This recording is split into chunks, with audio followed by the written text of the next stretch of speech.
ఈ కరోనా ప్రారంభమైన తర్వాత ప్రజలు పిట్టల్లా రాలిపోతూ ఉంటే, వారిని చూస్తూ ఉంటే కోర్స్ స్వంత వారిని పోగొట్టుకున్నారనే బాధ కుటుంబీకులకు అది ఎంతో చాలా ఎక్కువ ఉంటది. But at the same time వారు దేవుని తెలుసుకోకుండా చనిపోయారంటే వాళ్ళని శాశ్వతంగా మనం పోగొట్టుకున్నట్టే కదా. దేవునిలో ఉండి దేవుని రాజ్యానికి వెళ్తే at least we have a hope, వాళ్ళని మళ్ళీ చూస్తాము, వాళ్ళు దుఃఖము వేదన బాధ లేని దేవుని రాజ్యంలో ఉన్నారని అదొక ధైర్యం, అదొక ఆదరణ. కానీ చనిపోయిన వారు దేవుని తెలుసుకోకుండా చనిపోతే it's like you are losing them permanently. వాళ్ళను శాశ్వతంగా కోల్పోయావు, ఇక ఎన్నడూ వారిని చూడవు, వారు యుగ యుగాలు నరకంలోనే కాలిపోబోతున్నారు కదా.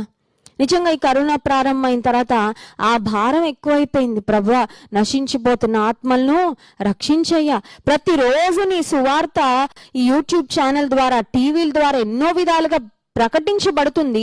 ఈ వాక్యం చేరని వారికి చేరడానికి నువ్వు సహాయం చేయ ప్రభు అని దేవుని సన్నిధిలో మొరపెట్టుకుంటున్నాం, వేడుకుంటున్నాం. ఎందుకంటే ఈ వాక్యము చేరవలసిన వారు చాలా మంది ఉన్నారు.